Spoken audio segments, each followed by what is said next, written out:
ஷேன்ஷா, தாங்கள் இன்னும் உணவருந்தவில்லையா? எனக்கு சாப்பிடுவதற்கு மனம் இல்லை ஜோதா பேகம், எனக்கு பசியும் இல்லை.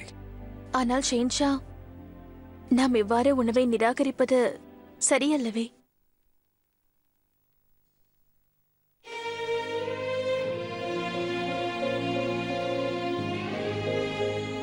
தாங்கள் உரைத்தது சரிதான் ஷேன்ஷா. மனம் சரியில்லாத பொழுது நம்மால் உணவை அருந்த முடியாதுதான். அதனால் தான் நானும் உணவு அருந்தவில்லை. ஏன் இப்படி கூறுகிறீர்கள் ஜோதா பேகம்? நீங்கள் சாப்பிடவில்லை என்றால் உங்கள் ஆரோக்கியம்தான் பாதிக்கும். அதனால் இப்போது சாப்பிடுங்கள். எனக்கும் கூட அதில் சிறிதும் விருப்பமில்லை. ஜோதா பேகம், எனக்கு உணவு இப்போது தேவையில்லை. ஏனென்றால் என் கனவு கலைந்து விட்டது. பிறக்கப் போகும் குழந்தையை தொட்டிலில் போட்டு தாளாட்டலாம் என்று நினைத்துக் கொண்டிருந்தேன். ஆனால் இப்போது அது நடக்கப் போவதில்லை. உங்களுக்கு நன்றாகவே தெரியும் அல்லவா, நான் என் மழலை பருவத்தை அனுபவிக்கவே இல்லை, அதை பறிகொடுத்து விட்டேன். குறைந்தபட்சம் நான் என் வாரிசோடு சேர்ந்து என் குழந்தை பருவத்தை மீண்டும் வாழ்ந்து பார்க்கலாம் என்று நான் கனவு கொண்டிருந்தேன். ஆனால் அந்த கனவு கலைந்து விட்டது. அந்த நம்பிக்கை தொலைந்து விட்டது. ருக்கையாவை நான் எதுவும் கூறவில்லை. தாங்கள் கூறியதால் நான் அவளை மன்னித்து விட்டேன். ஆனால் அந்த வலி இன்னும் போகவில்லை. அந்த வேதனையை என்னால் எப்படி மறக்க முடியும்? ஆறாத காயம் பட்டிருக்கிறது. அதை வைத்து பார்க்கும்போது எனக்கு புரிந்தது ஒன்றுதான். இனி என்னால் தந்தையாக முடியாது. தந்தையாக வேண்டும் என்ற கனவு ஒரு கனவாகவே இருக்கப் போகிறது. ஷேன்ஷா, தந்தையாக முடியவில்லையே என்று நீங்கள் வருத்தப்படுவது போல் சின்னம்மாவாக முடியவில்லையே என்று நானும் வருத்தப்படுகிறேன். நானும் பல கனவுகளை கண்டேன், ஆசைகளை வளர்த்துக் கொண்டேன். நான் மட்டுமல்ல, அத்தை, சலீமா பேகம், இந்த மாளிகையில் இருக்கும் அனைவரும் வேதனையில் இருக்கிறார்கள். அனைவரும் அதிர்ச்சிக்குள்ளாக இருக்கிறார்கள். ஆனால் ஷேன்ஷா, வாழ்க்கையின் நியதி இதுதான். அனைத்தையும் மறந்துவிட்டு, அனைத்தையும் விட்டுவிட்டு வற்றாத நதி போல் நாம் செல்ல வேண்டும். தாங்கள் இந்த கடவுள் மீது நம்பிக்கை வையுங்கள். என்று இல்லை என்றாலும் ஒரு நாள் கண்டிப்பாக அவர் மகிழ்ச்சியான செய்தியை தருவார்.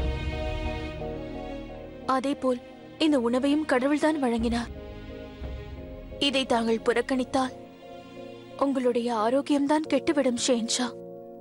அதோடு இறைவனும் இதை ஏற்றுக்கொள்ள மாட்டார். ஆனால் எப்படி ஜோதா பேகம்? சரி ஷேன்ஷா, நீங்கள் உணவு உண்ணும் வரையில் நானும் உண்ணப் போவதில்லை.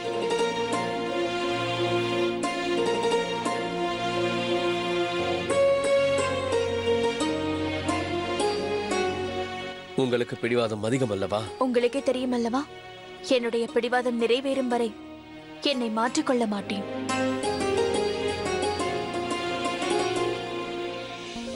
சரி, வாருங்கள்.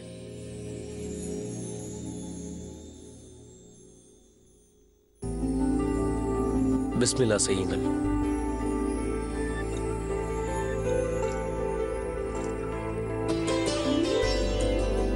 முதலில் தாங்கள்.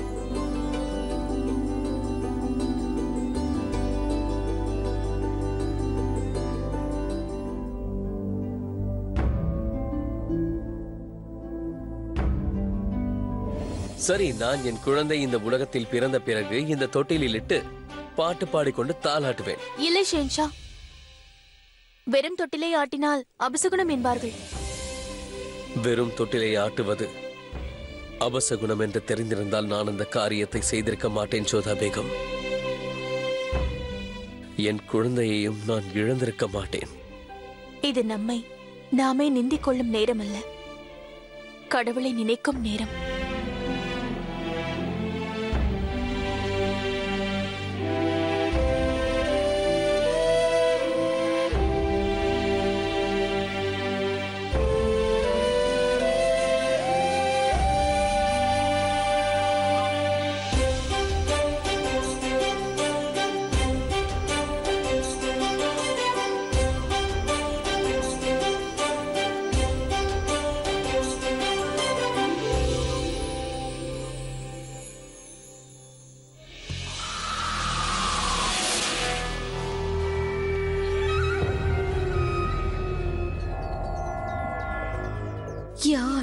நான் எங்கு சிக்கிக் கொண்டேன்? எவ்வளவு நேரம் இங்கு இருக்க வேண்டும் என்று தெரியவில்லை. ஒருவேளை நான் மாட்டிக்கொண்டால்?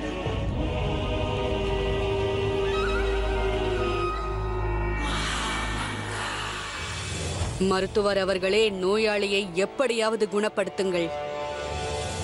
நான் மருந்து அளித்திருக்கிறேன். அது விரைவில் வேலை செய்யும் என்றும் எதிர்பார்க்கிறேன். இனி அந்த குதாவின் கையில் தான் உள்ளது. குதா இம்முறையாவது கருணை காட்டுவார் என்று நான் நம்புகிறேன். யார் இவர்கள் அனைவரும்? தலைமறைவாக இவர்கள் செய்யும் வேலை என்ன?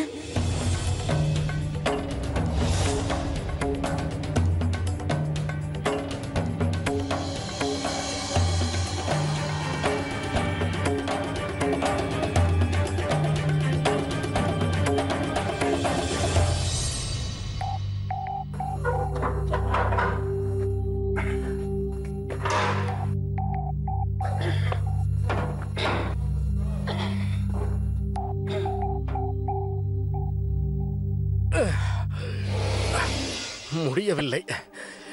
அப்படி என்னதான் இதில் உள்ளது? எவ்வளவு பாரம்! இதில் என்ன இருக்கும் என்றே எனக்கு தெரியவில்லை. நான் இதை திறந்து பார்க்கின்றேன். அட, சொல்வதை கேள், விடு. என்னவாயிற்று? உசூரிட்ட கட்டளையை முதலில் நாம் செய்து முடித்து விடுவோம். அப்படியே செய்வோம். சரி, வா வா, போகலாம்.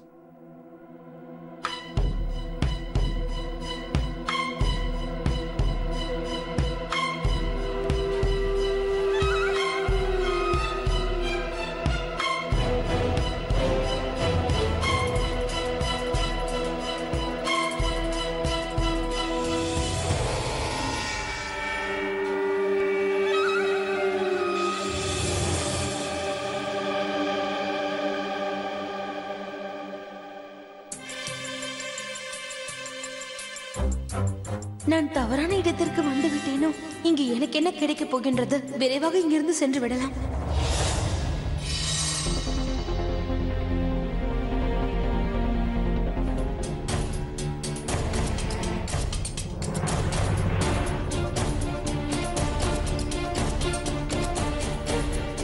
யார் அங்கே?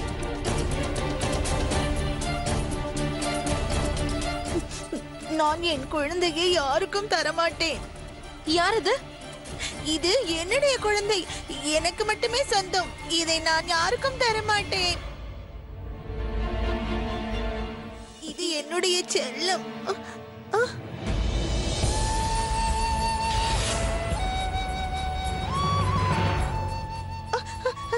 நான் தரமாட்டேன், நான் தரமாட்டேன்.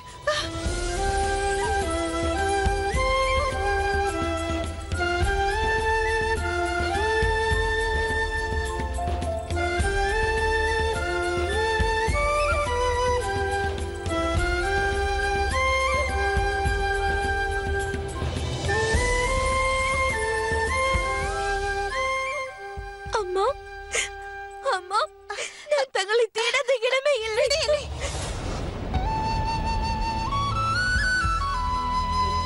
எவ்வளவு வருடங்கள் சென்று விட்டன. நான் விசாரித்த அனைவரும் தாங்கள் உயிரோடு இல்லை என்று தான் என்னிடம் கூறினார்கள். ஆனால் நான் என் நம்பிக்கையை இழக்கவில்லை. நீங்கள் உயிரோடு இருப்பீர்கள் என்று எனக்கு நம்பிக்கை இருந்தது. அந்த குதாவின் அருளால் நாம் இருவரும் சந்தித்து விட்டோம் அம்மா. நீ நீ என் மகளா? ஆமாம்மா, நான் உங்களுடைய மகள் தான். இல்லை, இதுதான் என் குழந்தை. இவள்தான் நான் பெற்ற மகள். நான் பெற்ற என் அன்பு செல்வம் இவள்தான். நான் என் மகளை யாருக்கும் தரமாட்டேன். நீ என் மகளை என்னிடமிருந்து பிரித்து செல்ல எண்ணுகிறாயா? நான் தரமாட்டேன். நான் யாரிடமும் தரமாட்டேன். இல்லைடா செல்லம், நான் தரமாட்டேன். அம்மா, அம்மா, தங்களுக்கு ஏன் நம்பிக்கை வரவில்லை? நான் தங்கள் மகள் தான். நான் தங்களை அழைத்து செல்லத்தான் இங்கு வந்தேன். அந்த ஜலால் இருக்கின்றானே, அவன் யாருக்கும் தெரியாமல் தங்களை மறைத்து இங்கு வைத்திருக்கிறான். தங்களுடைய இந்த நிலைமைக்கு காரணம் அந்த கொடும் பாவி ஜலால் மட்டும்தான். நான் தங்களுக்கு வாக்களிக்கிறேன். அந்த ஜலாலின் தலையை கொய்து தங்கள் காலடியில் போடுகிறேன். நான் அவன் சிம்மாசனத்தை பறிப்பேன். பிறகு நானே அதில் சுயமாக அமர்ந்து ஆட்சி புரிவேன். உங்கள் மகளின் ஆட்சி இங்கு நடக்கும் அம்மா. இங்க பாருங்கள் அம்மா, நான் உறுதியாக கூறுகிறேன், நான் இந்த ராஜ்யத்தின் சிம்மாசனம் மீது நான் அமர்ந்து ஆட்சி புரிவதை தாங்கள் நிச்சயமாக பார்ப்பீர்கள். அம்மா, நான் இப்பொழுது செல்கிறேன் அம்மா.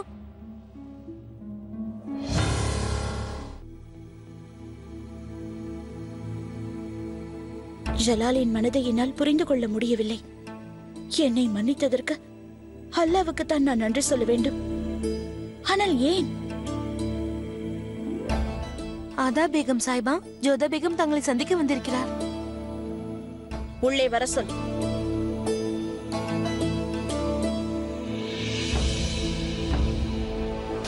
இப்பொழுது வந்து பரிதாப மழை பொழிய போகிறான். தைரியத்தை விடாதீர்கள் ருக்கையா பேகம், தைரியமாக இருங்கள் என்று கண்ணீர் பெருக கூறுவாள்.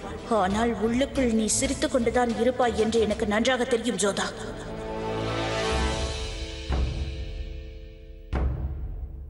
வணக்கம் ருக்கையா பேகம். ஆதாப் ஜோதா பேகம். இனி தங்களது உதவி எனக்கு தேவைப்படாது. ஆம், நான் அறிவேன்.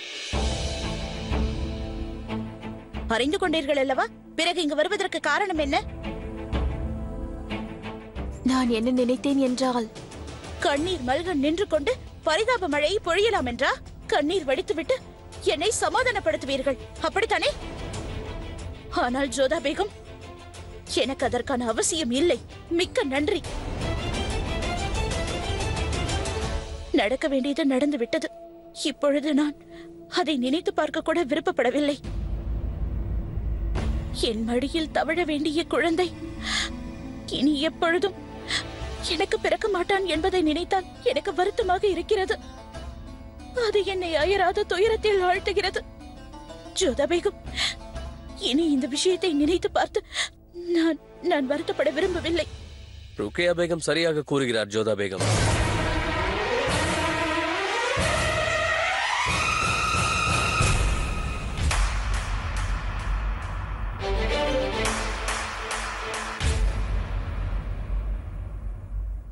நடந்ததை பற்றி பேசுவதற்கு எனக்கும் துளியும் விருப்பமில்லை. வேதனைப்படுத்தும் விஷயங்களை நினைத்து பார்ப்பதை விட மறந்து விடுவதே மிகவும் நல்லது.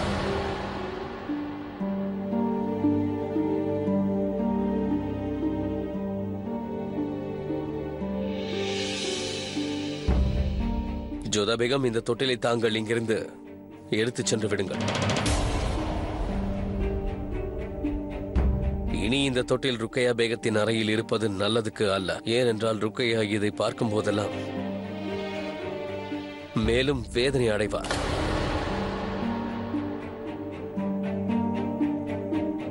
ஆம், நீங்கள் சரியாக கூறுகிறீர்கள் ஷென்ஷா. இந்த தொட்டிலை இங்கிருந்து எடுத்து விடுவதுதான் நல்லது.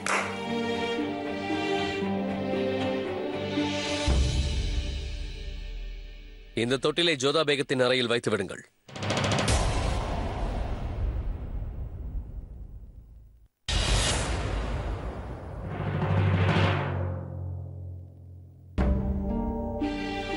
நான் விடைபெற்றுக் கொள்கிறேன். வருகிறேன் ருக்கையா பேகம். வருகிறேன் ஷென்ஷா.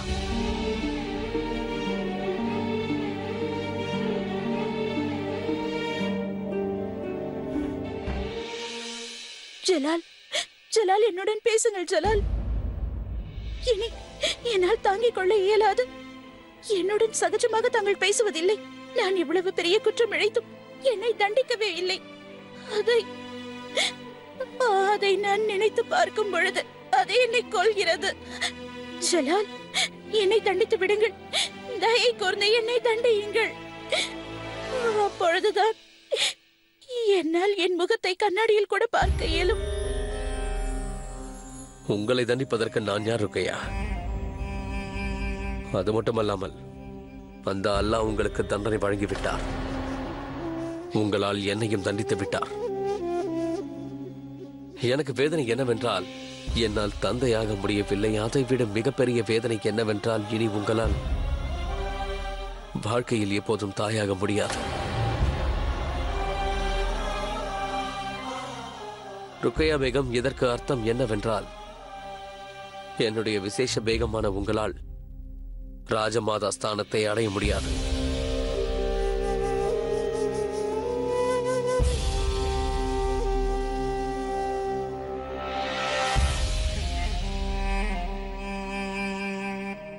நான் சென்று வருகிறேன். ஆனால் ஜலால், நான் சொல்வதை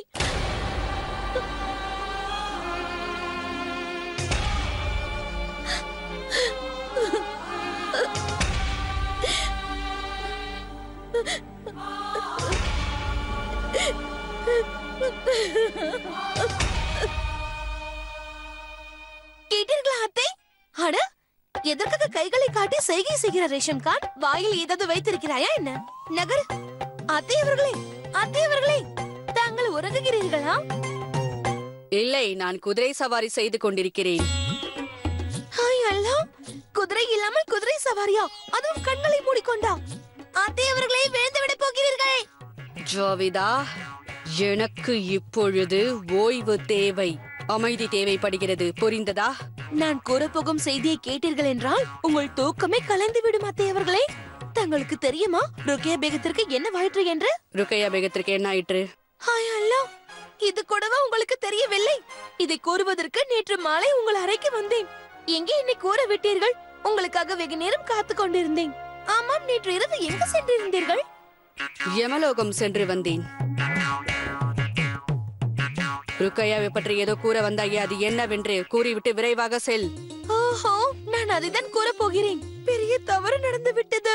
ருக்கியா பேகம் பாவம், அவர் மிகவும் உடைந்து விட்டார். யா அல்லாஹ், இப்பொழுது அவர் வருத்தத்தில் இருக்கிறார். அவர் கவலைப்படாமல் குதாதான் பார்த்து கொள்ள வேண்டும். என்ன ஆயிற்று அவருக்கு? நான் அதைதான் கூற வருகிறேன். உங்களுக்கு தெரியுமா, ருக்கியா பேகத்தின் கர்ப்பம் மீண்டும் கலைந்து விட்டது அத்தை.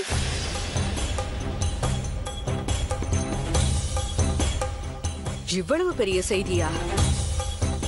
யாரும் இதை என்னிடம் ஏன் கூறவில்லை?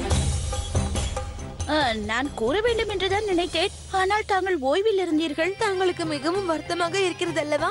ருக்கியா பேகமும் தாங்களும் மிகவும் நெருக்கமானவர்கள். உங்கள் மனது உடைந்து விட்டதல்லவா? ஆனால் தாங்கள் கவலைப்பட வேண்டாம். என் மடியில் தலை வைத்து நிம்மதியாக உறங்குங்கள். நான் தான் தங்களுடைய மருமகள் ஆயிற்றேன். ஜாவிதா, அதற்கெல்லாம் அவசியமில்லை. என்னை சிறிது நேரம் நீ தனிமையில் விட்டாலே போதும்.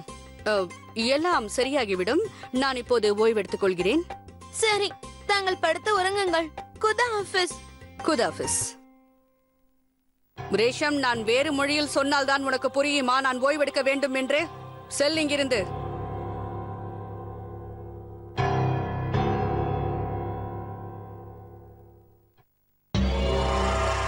இந்த கதை புதுமையாக இருக்கிறதே. குழந்தையே இல்லை, ஆனால் அது இறந்து விட்டது. இம்முறை இவள் தீட்டிய திட்டம் என்னவாக இருக்கும்?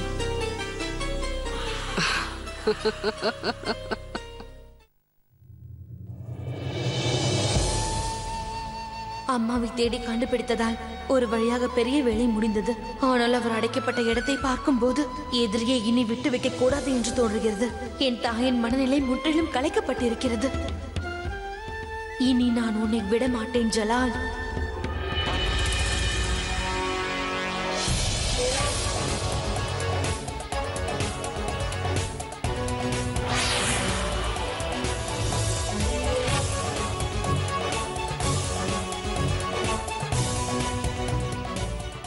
என் தாயின் வாழ்க்கையும் என்னுடைய வாழ்க்கையும் அழித்தவன் நீதான் ஜலால். உன்னால் தான் என் தாய் பல வருடங்களாக சிறைச்சாலையில் கஷ்டப்படுகிறார்.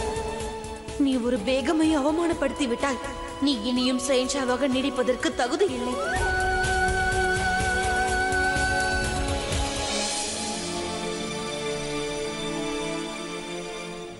ஷஹனாஸ், கோட்டையில் இவ்வாறு சுற்றி கொண்டிருப்பது தவறு என்று நான் கூறினேன் அல்லவா? என்னவாயிற்று? உனக்கு என்ன வேண்டும்? எல்லாம் முன்னால் தான் நடந்தது. உன்னால் தான் நான் என் மழலை பருவத்தை இழந்தேன். உன்னால் தான் ஒரு இளவரசியாக இருந்தும் அடிமையை போல் வாழ்ந்து கொண்டிருக்கிறேன். உன்னால் தான் என் தாய் வேகமாக இருந்தும் பித்து பிடித்தவர் போல் இருக்கிறார். என் தாயை கைது செய்வதற்கு உனக்கு எவ்வளவு தைரியம் இருக்க வேண்டும்? உலகத்தின் பார்வையில் நான் உனக்கு தங்கையாக இருக்கலாம், ஆனால் என்னை பொறுத்த வரையில் நீ என்னுடைய அண்ணன் அல்ல. என் அண்ணனாக உன்னை ஏற்றுக்கொள்ள முடியாது. உனக்கு அண்ணனாகும் தகுதி இல்லை. உன் தவறுக்கு நிச்சயம் தண்டனை வழங்கப்படும். அதை நானே உனக்கு வழங்குகின்றேன். அந்த தண்டனைக்கு நீ தகுதியானவன் தான். உனது மரணத்திற்கு பிறகு என் மனதிற்கு அமைதி கிட்டும் ஜலால்.